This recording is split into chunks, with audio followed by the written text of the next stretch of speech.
Kasabay ng malakas na ulan ang malakas na paghampas ng hangin sa Mlang, Cotabato. Kaya ang pagdiriwang ng kaarawan sa isang resort sa barangay Langkong nabulabog ng masamang panahon.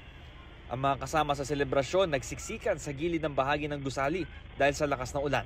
Wala naman daw nasaktan pero ilang gamit ang nasira. Nagdulot naman ng baha ang malakas na ulan sa ilang bahagi ng Lanao del Norte.